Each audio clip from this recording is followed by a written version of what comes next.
오늘은 지난주에 이어서 베드로후서 1장 말씀 연이어서 함께 말씀 보도록 하겠습니다. 오늘 제목이 생각나게 하시는 하나님의 말씀입니다. 예전에 우리가 스마트폰이 나오기 전에는요, 우리가 그 일반 전화기를 사용을 했습니다. 그래서 집에 어떤 집에는 전화기도 있지만 또 어떤 집에는 전화기가 없는 집도 있었어요. 그때 가장 먼저 나온 전화기가 뭐냐면 이 다이얼, 또르르르르 하면 또르르르, 한참 기다려요. 그 다음에 좀 나온 전화기가 있었는데 이제 버튼식이죠. 띠띠띠띠띠 이렇게 눌러가지고. 제가 이 말씀을 드리는 이유는 뭐냐면 그 당시에는 그 옆에 그 전화기 옆에 이 전화번호 번호부 책이 있었습니다. 그래가지고 큰 집, 작은 집, 조카, 누구네 다 적어 있었어요. 그러면 그 전화번호를 다 외우고 있는 거예요. 참 대단했어요. 근데 요즘에 전화번호를 못 외웁니다. 스마트폰이 딱 나오고 나서부터는. 저희 집에는 이제 저하고 저희 집사람하고 이제 아이가 하나, 둘, 셋, 넷이 있으니까 전화번호 못 외우면 큰일 납니다. 저한테 그래요. 아빠 전화번호, 내 전화번호 알아? 물어보더라고요. 여러분들 요즘에는 우리가 이 기억해야 될 것에 대해서 많이 잊고 살아갈 때가 참 많습니다.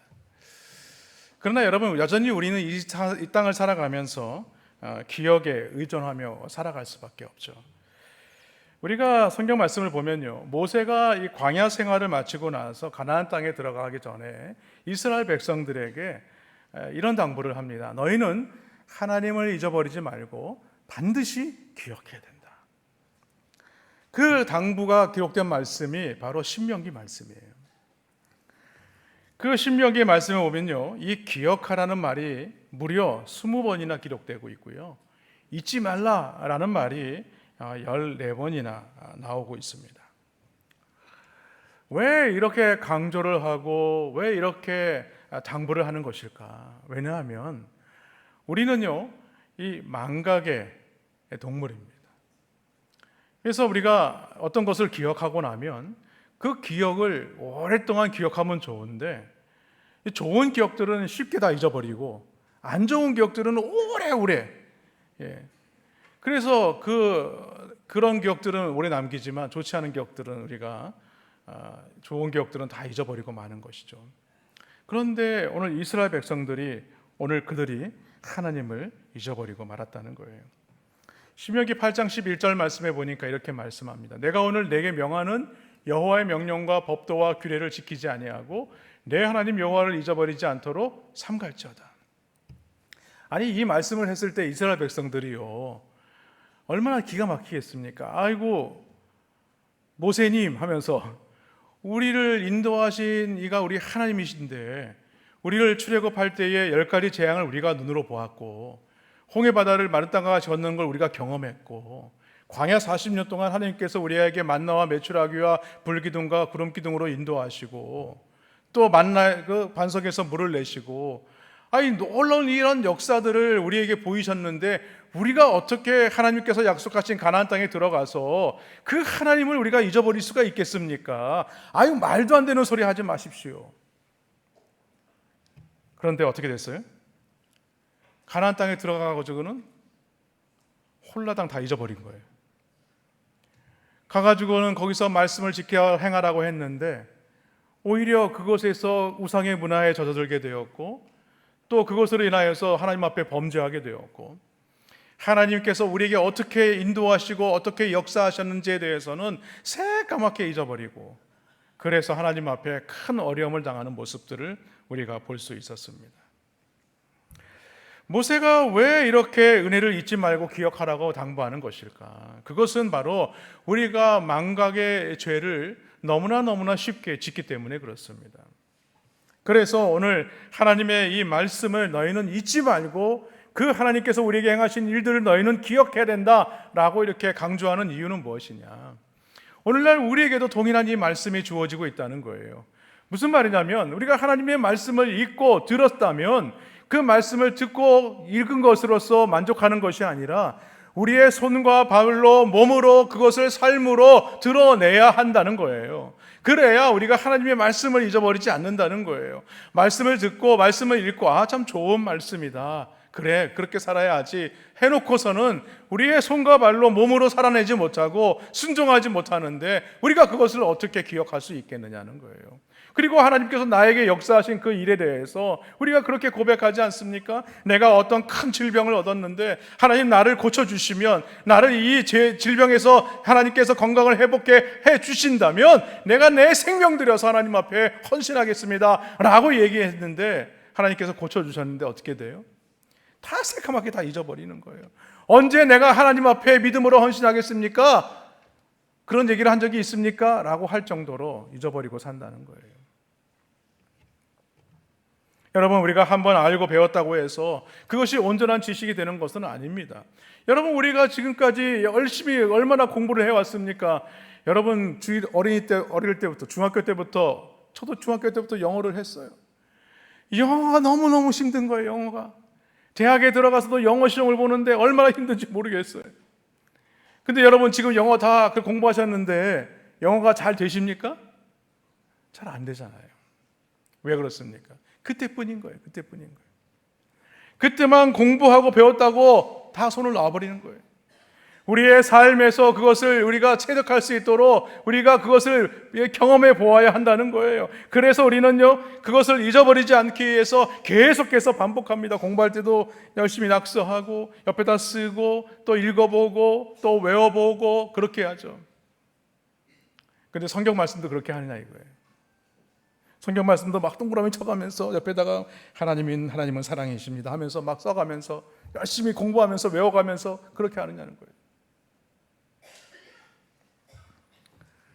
여러분, 우리의 믿음이 정체되거나 퇴보하지 않기 위해서는 어떻게 해야 되느냐? 하나님의 말씀을 듣고 읽는 것도 중요하지만 그 말씀을 반복해서 그 말씀에 순종하는 자리에 우리는 나아가야 하는 것입니다. 특히 베드로는요, 자신의 죽음이 임박했음을 알고 오늘 그가 해야 할 일이 무엇인가를 분명하게 밝히고 있는 것이죠. 그것이 무엇이냐? 하나님의 진리의 말씀을 오늘 하나님의 백성들에게 온전히 가르쳐야겠다는 거였어요. 그들이 하나님의 말씀을 떠나 하나님을 잊어버리지 않도록 그 말씀을 생각나게 하고 그 말씀을 또 생각나게 하고 그들이 어떤 상황 가운데 있다 할지라도 그 말씀을 또 생각나게 할 수 있도록 반복해서 그 말씀을 기억하기를 원하고 있는 것입니다. 그러면 우리에게 이 베드로가 힘주어서 말하고 있는 것이 무엇이겠습니까? 바로 우리가 이 말씀을, 하나님을 우리가 잊어버리지 않고 우리가 어떠한 가운데 있다 할지라도 그것을 기억해 내야 한다라는 것입니다. 그래서 오늘 이 말씀이 우리에게 주시는 그 의미가 무엇인지 함께 말씀을 살펴보려고 합니다.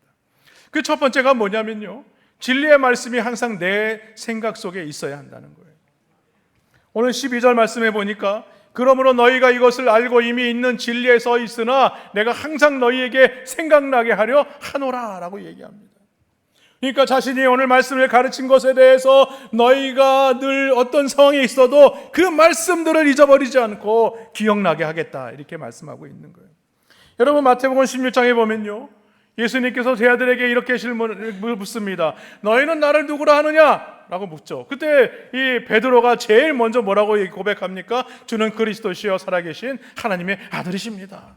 그때 예수님께서 베드로에게 뭐라고 얘기합니까? 바요나 시몬아, 내가 복이 있도다. 이를 알게 한 이는 혈육이 아니라 하늘에 계신 내 아버지시니라. 그리고 그의 이름을 뭐예요? 시몬에서 베드로, 즉 반석이라는 이름을 지어주셨어요. 그러면서 그 신앙 고백 위에 교회를 세우게 되면 그 교회는 음보의 권세가 이기지 못하리라 라고 약속을 하시죠. 그런데 문제는 뭐냐? 오늘 사도 베드로가 이렇게 알고 그 위에 세움을 받았지만 자신도 십자가 앞에서 힘없이 무너지고 말았다는 거예요. 하나님께 예수님께서 그에게 하나님의 말씀으로 그가 어떤 자가 되어야 하는 것을 분명히 말씀하셨음에도 불구하고 그가 어떤 일이 일어나게 됩니까? 야, 너가 오늘 닭이 울기 전에 나를 3번 부인할 거야. 아이고, 예수님 무슨 말씀이세요? 제가 어떻게 주는 그리스도시요 살아계신 하나님의 아들이십니다라고 고백을 했는데 어떻게 제가 예수님을 3번이나 부인할 수 있겠습니까? 말도 안 되는 소리입니다. 그런데 어떤 일이 일어나게 돼요? 닭이 꼭기요 하니까 우니까 벌써 자기가 예수님을 3번이나 부인했던 거예요. 그제서야 알게 된 거죠. 결국에는 자신이 실망한 나머지 자신의 모든 옛생활로 돌아가고 말았습니다. 그것이 무엇이냐? 다시 갈릴리 업으로 돌아가는 것이었어요. 그런데요, 부활하신 예수님은요, 예수님은 그 갈릴리에서 고기를 잡고 있는 이 베드로를 찾아가십니다. 찾아가셔서 3번씩이나 물으세요. 야, 너가 나를 사랑해? 너가 나를 사랑하니? 너가 나를 사랑하느냐? 그것을 확인하시고 뭐라고 말씀합니까? 베드로의 순교를 예언하시고는 너는 나를 따르라, 이렇게 말씀하셨어요. 여러분, 오늘 이러한 실패는요, 베드로뿐만이 아니라 우리도 경험할 수 있는 것입니다. 왜냐하면 우리가 진리를 알고 진리 위에 서 있어도 사탄의 시험을 이기지 못하면 우리는 실패할 수밖에 없기 때문에 그렇습니다. 그러므로 베드로는 분명하게 항상 생각해야 한다라고 오늘 반복해서 말하고 있어요. 12절과 13절과 15절에서 반복하는 말씀이 바로 그 말씀이에요. 항상 생각해야 한다. 이처럼 생각하는 것이 중요한 이유는요, 우리는 생각을 빼앗기게 되면 모든 것을 다 잃어버릴 수밖에 없습니다. 요한복음 13장 2절 말씀에 보면 마귀가 벌써 시몬의 아들 가룟 유다의 마음에 예수를 팔려는 생각을 넣었다, 이렇게 말씀하고 있어요. 가룟 유다가 실패한 원인이 어디에 있느냐? 마귀에게 그 생각을 빼앗겨 버렸기 때문에 그렇다는 거예요. 그러므로 우리는 마음과 생각을 잘 지켜야 됩니다. 그래서 베드로는 자신이 죽은 후에라도 복음의 진리가 생각나도록 이 진리의 말씀을 가르쳐야겠다라고 지금 말하고 있는 것입니다. 여러분 생각해 보십시오. 베드로가 이 말씀을 전할 때는요, 당시에 로마의 가장 악명이 높았던 바로 네로 황제가 집권할 때였어요. 그는 그리스도인들의 박해를 아주 심하게 했던 황제입니다. 베드로는요, 네로의 박해로 인해서 언제든지 자신도 모르는 사이에 순교를 당할 것이라는 것을 이미 짐작하고 있었어요. 그래서 자기가 죽기 전에 어떻게든지 자신이 이 말씀을 우리 성도들에게 가르쳐서 그들로 하여금 어떠한 상황 가운데 처해 있다 할지라도 이 말씀을 놓치지 않고 생각나게 해야겠다, 이런 마음을 가졌던 거죠. 오늘 12절과 13절과 15절 말씀 보십시오. 내가 이 장막에 있을 동안에 너희를 일깨워 생각나게 함이 옳은 줄로 여기노니 내가 힘써 너희로 하여금 내가 떠난 후에라도 어느 때나 이런 것을 생각나게 하려 하노라. 베드로 사도는요, 우리의 육체가 이 땅에 잠시 머무는 장막과 같다라고 설명하면서 우리가 이 땅에 살아가는 동안에 하나님의 말씀의 은혜를 놓치지 말아야 된다라고 지금 말하고 있는 것입니다. 여기 장막에 있을 동안은 무엇을 말하는가? 이스라엘 백성들이 광야에서 장막을 치면서 살았던 그 시간대를 말하는 것입니다. 다시 말해서 이 세상 가운데 살아가는 성도들이 하나님 나라에 이르기 전까지 우리가 하나님의 말씀으로 연단을 받고 훈련을 받고 준비된 삶을 살아야 된다, 이 말씀입니다. 그러므로 이 땅을 살아가는 교회는요, 이 땅의 정욕 때문에 썩어질 세상에서 부름받아 구원받은 백성으로서 우리는 이 장막에 살아가는 동안에 무엇을 해야 되느냐? 다른 가치를 가져야 된다는 거예요. 다른 성품으로 살아가야 한다는 거예요. 그 지난주에 말씀을 드렸던 그 부분입니다. 그것이 무엇입니까? 신성한 성품에 참여하는 자가 되는 것입니다. 베드로후서 1장 4절로 7절 말씀 한번 더 보겠습니다. 이로써 그 보배롭고 지극히 큰 약속을 우리에게 주사 이 약속으로 말미암아 너희가 정욕 때문에 세상에서 썩어질 것을 피하여 신성한 성품에 참여하는 자가 되게 하려 하셨느니라. 그러므로 너희가 더욱 힘써 너희 믿음의 덕의 지식의 절제를, 절제의 인내를, 인내의 경건을, 경건의 형제 우애를, 형제 우애의 사랑을 더하라, 이렇게 말한 거예요. 여러분, 우리가 닮아야 할 하나님의 성품이 무엇입니까? 믿음과 덕과 지식과 절제와 인내와 경건과 형제의와 사랑이라는 거예요. 그런데 이 지식이라는 성품 다음에 나오는 절제와 인내와 경건과 형제의와 사랑의 성품은요, 영적인 지식이 없으면 알 수가 없는 거예요. 그래서 오늘 말하고 있는 이 지식은요, 하나님을 아는 지식을 말하는 것입니다. 특히 고린도전서 9장 25절에 보면 절제와 관련해서 우리에게 분명하게 그 사실을 말하고 있어요. 이기기를 다투는 자마다 모든 일에 절제하나니 그들은 썩을 승리자의 관을 얻고자 하되 우리는 썩지 아니할 것을 얻고자 하노라. 여러분, 세상에 운동 경기하는 우리 선수들을 보십시오. 그들은요, 그 운동을 위해서, 자기의 어떤 몸을 위해서 자기에게 필요한 음식도 절제합니다.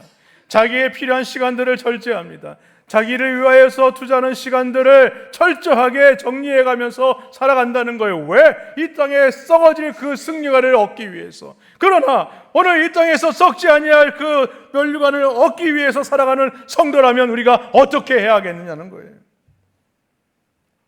그것은요, 우리가 하나님을 아는 지식에 그것을 절제하면서 살아야 한다는 거죠. 그 영적인 지식을 얻기 위해서 절제하며 살아야 되지 않겠느냐는 거예요. 그것이 무엇이겠습니까? 하나님의 말씀을 우리가 배우는 거예요. 하나님의 말씀이 선포되는 곳을 찾아가야 되는 것입니다. 하나님의 말씀으로 훈련되는 곳에 찾아가야 되는 것입니다. 성경 공부하고 나눔이 있는 곳에 찾아가는 것입니다. 그곳에서 함께 하나님의 말씀으로 우리 하나님을 아는 지식으로 우리의 삶을 채워야 하는 거예요. 그래야 오늘 이 말씀처럼 우리가 주의 말씀의 은혜로 말미암아 인내와 경건과 형제회와 이 사랑으로 하는 몸된 교회를 우리가 섬길 수 있게 되는 것입니다. 마찬가지로 우리가 하나님의 말씀을 통하여서 왜 이런 악한 세상에서 우리가 인내해야 하는지, 왜 우리가 경건해야 하는지, 그리고 또 왜 우리가 서로 우애하며 사랑해야 하는지, 이것에 대해서 우리가 영적인 지식, 하나님의 말씀을 통하여서 알아가야 한다는 거예요. 그래야 우리의 영적인 성품이 자라갈 수 있다는 거죠. 이것을 한마디로 우리가 성화라고 얘기하지 않습니까? 그러므로 영적인 지식들을 많이 알고 깨닫는 것이 너무나 중요합니다. 그래서 8절과 9절 말씀에 우리가 읽지는 않았지만 그 앞절에 보면요, 이런 것이 없는 사람들은 어떤 사람인가? 이런 사람들은 게으른 사람이고, 이런 사람들은 열매가 없는 사람이고, 이 사람들은 영적인 맹인이다 라고 분명히 말하고 있습니다. 다시 말해서 우리가 머리로만 아는 지식은요, 참된 지식이 아니라는 거예요. 왜냐하면 세상 지식은요, 머리로만 알아도 충분하지만 영적인 지식은요, 머리로만 아는 것이 아닙니다. 삶으로 나타내야 하는 것입니다. 그래서 13절 중반절에 보면 뭐라고 얘기하냐면 너희를 일깨워 이렇게 말하고 있어요. 너희를 일깨워서 라고 말하고 있어요. 이것은 무엇이겠습니까? 우리가 장막에 거하는 우리의 육신의 삶을 살아가는 이 광야의 시간 가운데에서 가장 중요한 것이 무엇이냐? 우리는 하나님의 말씀으로 깨어있는 삶을 살아야 한다라는 것입니다. 그것이 바로 무엇입니까? 바로 말씀처럼 신성한 성품을 갖는 거예요. 하나님의 품성을 닮아가는 거예요. 예수 그리스도를 닮아가는 것입니다. 그러므로 우리는요, 주님의 재림을 기다리면서 이 신성한 성품에 참여하는 삶을 우리는 계속해서 살아내야 하는 것입니다. 그래야 우리의 믿음이 자라죠. 신성한 성품에 참여하지 않는데 어떻게 우리가 살아날 수 있겠습니까? 그런데 문제는 뭐예요? 그런 사실을 너무나 잘 알고 있으면서도 우리는 행하지 않아요. 잊고 살아요. 하나님의 말씀을 기억해야 함에도 여전히 망각이라는 질병에 빠져서 헤매이며 살아가고 있다는 거예요. 사랑하는 성도 여러분, 하나님은 오늘 우리에게 재능과 건강과 시간을 주셔서 그것으로 통하여 재물을 얻는 삶을 주셨습니다. 그렇다면 우리가 어떻게 해야 되겠느냐는 거예요. 하나님의 은혜를 잊지 말아야 되죠. 하나님께 감사하고 하나님께 겸손한 삶을 살아야 됩니다. 여러분, 이처럼 망각은요, 착각을 불러올 수밖에 없어요. 착각을 불러오는 이유가 뭐냐?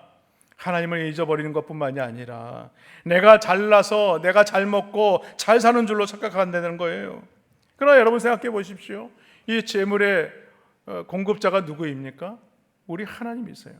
우리 하나님이 공급해 주시지 않으면, 하나님께서 우리에게 부어주시지 않으면 우리가 그 축복을 누릴 수가 없는 거예요.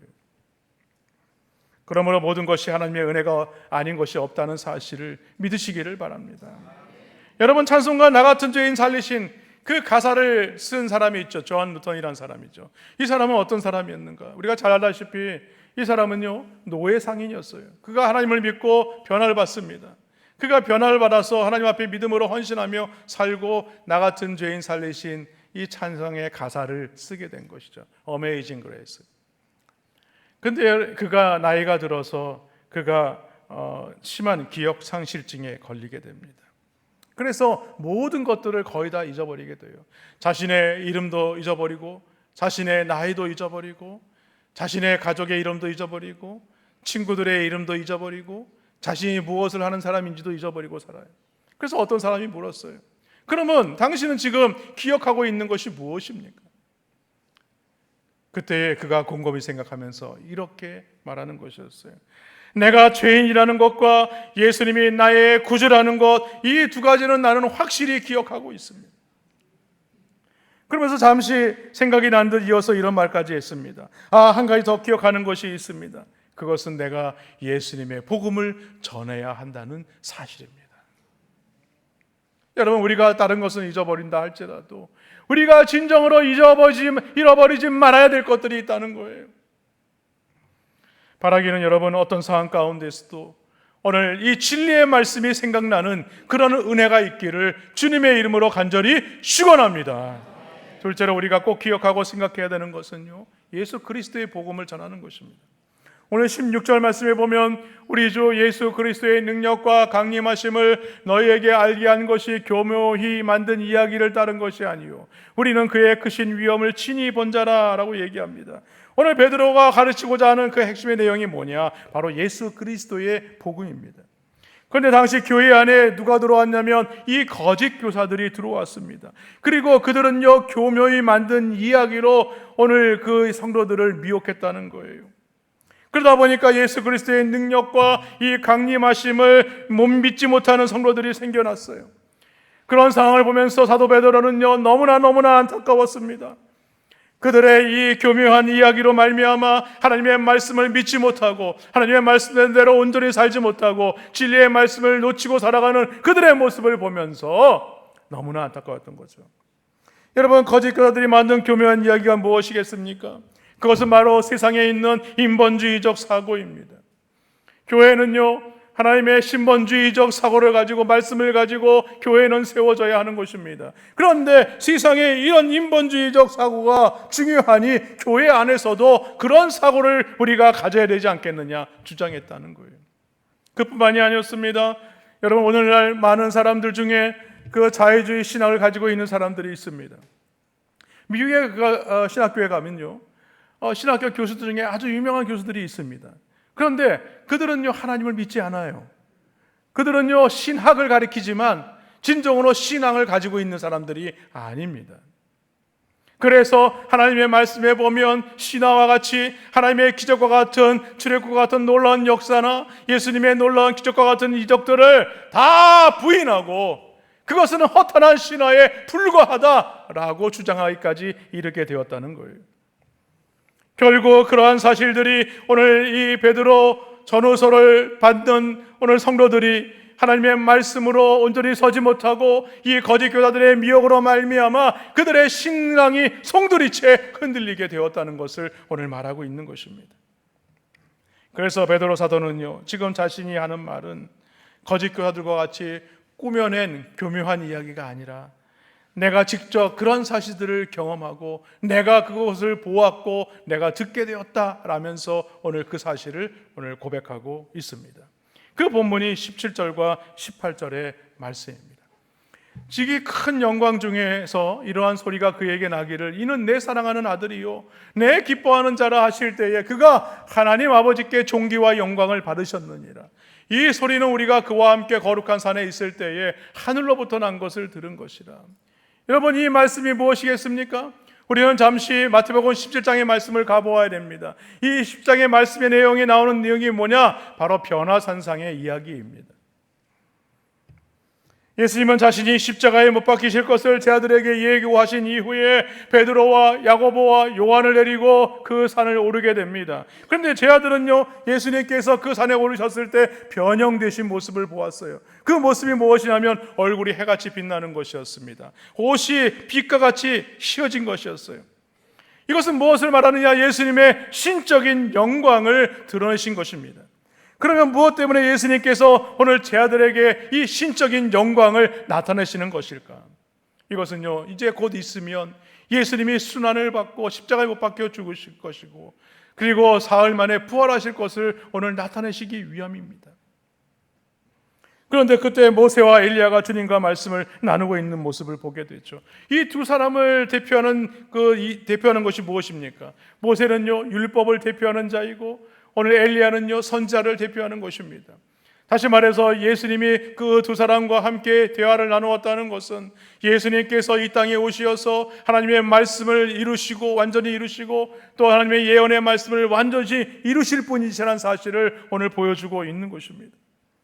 또한 영적인 귀가 열려서 하늘의 음성을 베드로 사도는 듣게 되었다라고 얘기를 하죠. 마태복음 17장 5절 말씀에 보니까 말할 때에 호련히 빛난 구름이 그들을 덮으며 구름 속에서 소리가 나서 이르되 이는 내 사랑하는 아들이요 내 기뻐하는 자니 너희는 그의 말을 들으라 하시는지라.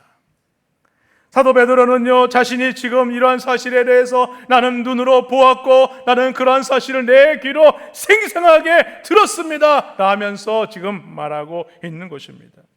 그러나 거짓 교사들은요, 이러한 신비한 예수 그리스도의 복음을 믿지 못하고 오히려 사도 베드로를요 비웃고 조롱했다는 거예요.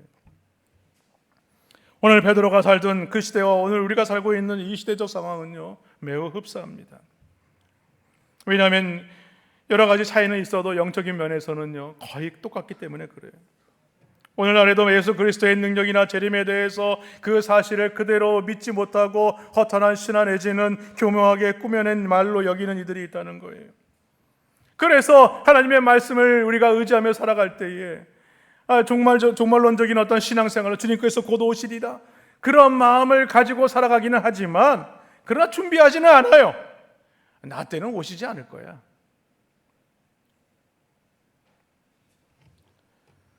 여러분, 예수 그리스도의 재림은 아직 이루어지지 않은 예언의 말씀입니다만, 그러나 우리가 그 말씀을 대할 때 가져야 될 자세가 있습니다.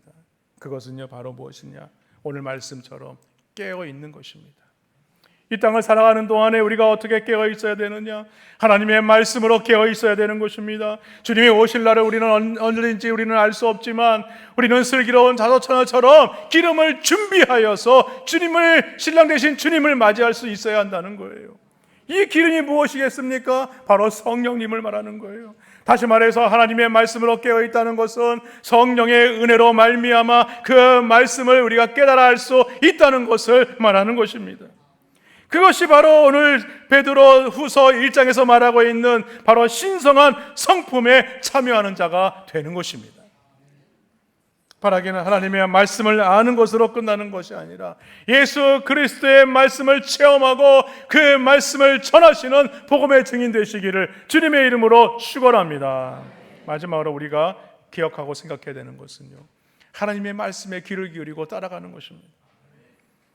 오늘 사도 베드로는요, 이러 변화산한 체험보다 더 확실한 예언이 있다 이렇게 얘기합니다. 오늘 19절 말씀인데요, 또 우리에게는요 더 확실한 예언이 있어 어두운 데를 비추는 등불과 같으니 날이 새어 샛별이 너희 마음에 떠오르기까지 너희가 이것을 주의하는 것이 옳으니라 라고 얘기를 합니다. 여기 확실한 예언이란 무엇을 말하는가? 베드로 사도는요 자신이 변화산에서 경험한 것보다 더 확실한 것이 있다면 그것은요 예수님께서 우리에게 말씀하신 그 하나님의 말씀이다 라고 지금 말하고 있는 거예요. 다시 말해서 우리가 변화산에서 그 예수님을 목격하지 못했다 할지라도, 그 변화산에서 하나님의 음성을 듣지 못했다고 할지라도 더 확실히 우리 하나님을 알 수 있는 것이 있는데 그 예언의 말씀이 무엇이냐? 바로 이 성경 말씀이라는 거예요. 그런데도 성도들 중에는요 자신의 개인적 체험이나 이적을 더 중요하게 여기는 사람들이 많아요. 그래서 우리는요 그것에 대해서 혹할 때가 많아요. 어디 갔더니 귀신이 떠나가고, 어디 갔더니 병고침을 받고, 어디 갔더니 놀라운 기적의 역사가 일어나고, 그 얘기하면 거기에 혹하는 거예요. 오늘 사도 베드로는요 자신이 경험한 변화산에서의 그 예수님의 변화와 그 하나님의 음성보다도 더 중요하고 확실한 예언이 있는데 그것은 바로 하나님의 말씀이다 라고 지금 말하고 있는 겁니다. 그럼 우리는 말씀을 놓치지 말아야 돼요. 그리고 이 성경 말씀이 마치 어두운 데 비치는 등불과 같다 이렇게 얘기합니다. 여러분, 등불의 역할이 무엇입니까? 어두운 데서 다른 것을 보기 위해서 그 불을 밝히는 것이 등불입니다. 여러분, 우리가 길을 걷되 지금은 어디를 가다 다 이게 불이 켜져 있어서 밝게 볼 수 있지만, 여러분 깊은 시골길 같은 데 한번 가보십시오. 거기에 앞에 불을 밝힐 수 있는 후레쉬 같은 게 없으면 어떻습니까? 우리는요, 발을 헛디뎌서 넘어질 수밖에 없는 것입니다. 여러분, 출애굽한 이스라엘 백성들이 약속의 땅 가나안을 향하여 갈 때에 하나님께서 그들에게 안내하는 그 등불의 역할을 하신 것이 있어요. 바로 불과 구름 기둥입니다. 또 그들을 하나님께서 인도하시면서 그들을 통하여서 안전하게 이 가나안 땅으로 인도해 가셨다는 사실이에요. 그러므로 우리는 지금 약속받은 하나님의 나라를 향하고 있는 그러한 어두운 이 광야 같은 삶을 살아가고 있기 때문에 바로 등불과 같은 이 하나님의 말씀을 놓쳐서는 안 된다, 이 말씀입니다. 또한 날이 새어 샛별이 너희 마음에 떠오르기까지 너희가 이것을 주의하라 라고 얘기를 하고 있습니다. 이것은 단순히 하나님의 말씀의 뜻을 아는 것이 아니라 이 말씀을, 즉 내게 주신 말씀으로 우리가 깨달아야 한다는 거예요. 말씀을 들었을 때, 말씀을 읽었을 때에 참 좋은 말씀이다, 귀한 말씀이다, 그리고 이 말씀은 누가 더 들었으면 좋겠다, 이게 아니라는 거예요. 하나님의 말씀을 듣고 깨달았으면 그 말씀은 나에게 주시는 말씀, 오늘 하나님께서 나에게 도전하시는 말씀, 이 말씀을 붙들고 우리가 어떻게 살아야 될 것인가를 오늘 우리에게 주시는 말씀으로 받아야 한다는 거예요.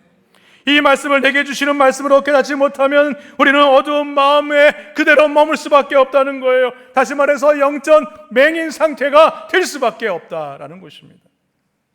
바라기는 오늘 주의 말씀을 우리가 보고 들을 때마다 오늘 그 말씀이 나에게 주시는 말씀으로 받으시기를 주님의 이름으로 축원합니다.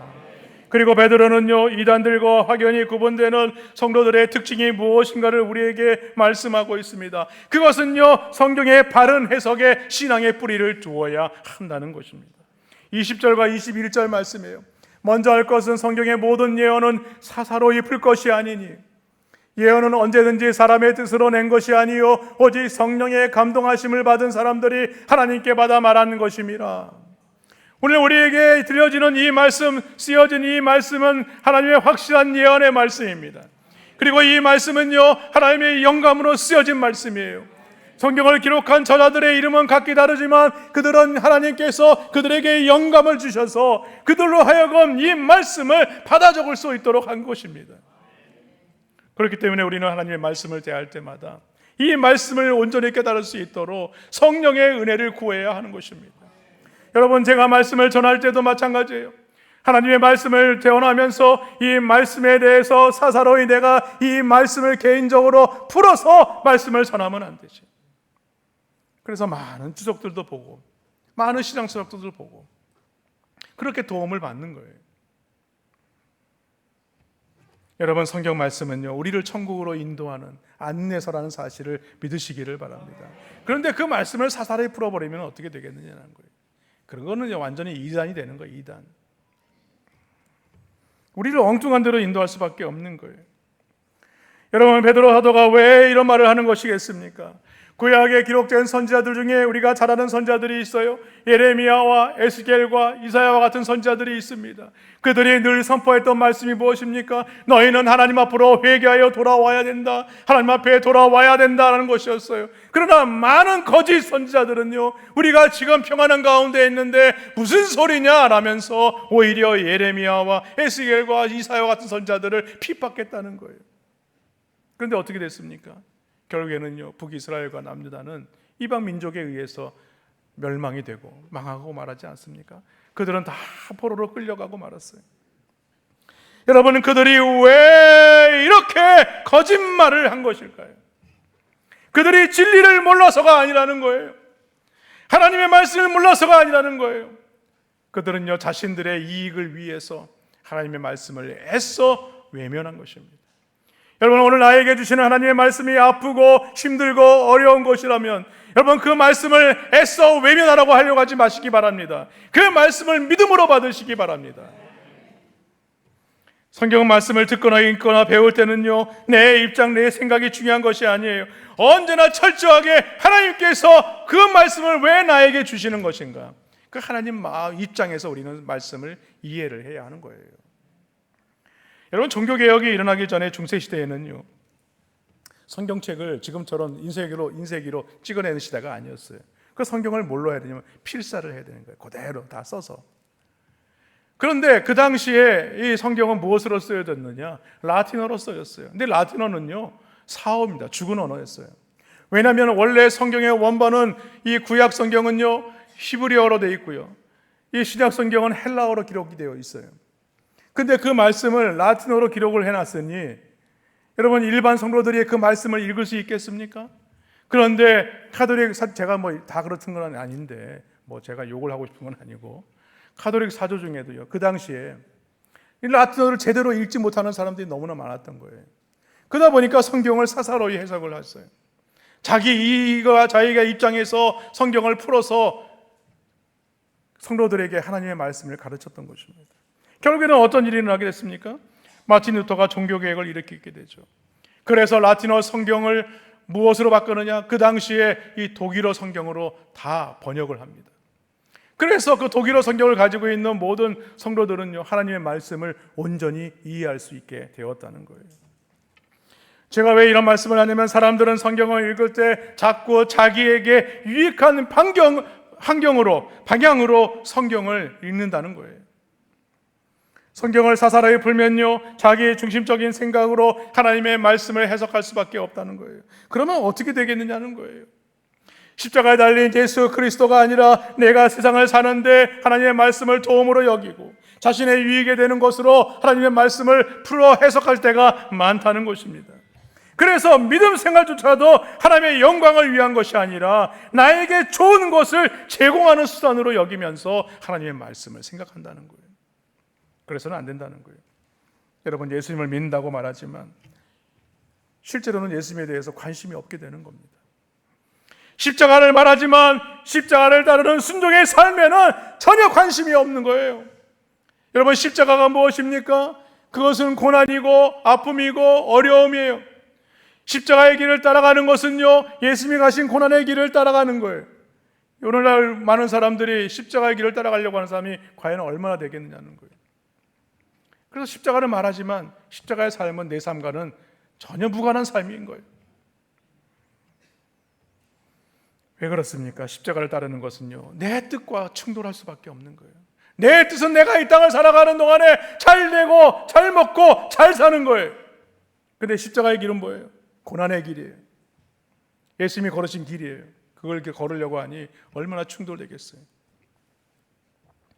그래서 오늘 말씀해 보면요, 성경 말씀을 바르게 깨닫고 순종하기 위해서 자기 생각과 자기 해석이 아닌 성령의 감동하심을 의지해야 된다라고 말씀하고 있는 내용이 나와요. 그것이 무엇이냐면 마음에 떠오르는 샛별입니다. 마음에 떠오르는 샛별. 이것은 무엇이냐? 말씀을 깨닫도록 비춰주시는 성령의 감동하심이라는 거예요. 그러므로 우리는요, 말씀을 들을 때, 말씀을 읽을 때 성령님, 그 말씀을 깨달아 알 수 있도록, 그 말씀에 순종할 수 있도록 성령님 나에게 역사하여 주옵소서. 그것이 비록 고난의 길이고 그것이 나에게 아픈 것이라고 할지라도 그 말씀에 순종할 수 있도록 도와주옵소서. 우리 이렇게 기도해야 되는 거예요. 오늘 이곳을 나가면서 참 우리 목사님 좋은 말씀 하셨는데, 그래, 좋은 말씀. 그리고 집에 돌아가고 나서는 무슨 말씀을 했는지 기억이 전혀 안 나요. 여러분, 오늘 집에 딱 돌아가셔가지고 오늘 말씀의 제목이 무엇인가 한번 생각해 보세요. 기억이 나는가 안 나는가. 여러분, 사람의 뜻으로는요, 하나님의 말씀을 도무지 알 수가 없는 것입니다. 우리가 하나님의 말씀을 깨달아 알기 위해서는요, 가장 중요한 것은요, 성령의 감동하심이 있어야 돼요. 그리고요, 또 하나 가지 있어요. 또 뭐냐면 내 뜻을 포기하는 거예요. 내 고집을 포기하는 거예요. 그래야 하나님의 말씀에 우리가 순종할 수가 있는 거예요. 내가 원하고 내가 바라는 것을 놓치지 않고 하나님의 말씀으로 순종한다. 이게 너무나 어려운 거예요. 이게, 야, 하나님은 야, 너 그거 아니야 이렇게 얘기하는데, 아닙니다, 저는 이렇게 하기를 원합니다. 이게 순종할 수가 없는 거죠. 말씀 정리합니다. 여러분, 신성한 성품의 열매를 맺기 위해서는요, 우리는 바른 하나님의 말씀을 해석할 수 있도록 진리의 말씀에 뿌리를 내려야 됩니다. 그렇기 때문에 여러 다른 곳에 우리가 귀를 기울이면 안 돼요. 하나님의 말씀의 자리에 나와야 되고, 그 말씀의 은혜를 우리가 나누는 자리에 나와야 되고, 함께 교제하는 자리에 나와야 하는 것입니다. 그러므로 어두운 데를 비추는 더 확실한 예언의 말씀, 우리가 이 땅을 살아가면서 이 거짓 교사들을 이길 수 있는 방법, 그것은 무엇이냐? 하나님의 감동으로 하나님의 말씀을 붙들고 살아가는 것입니다. 바라기는 오늘 이 말씀, 여러분들 주의 말씀에 귀를 기울이셔서 그 온전한 믿음 안에서 신성한 성품에 참여하기를 힘쓰시는 우리 더더함께 모든 성도님들 되시기를 주님의 이름으로 간절히 축원합니다.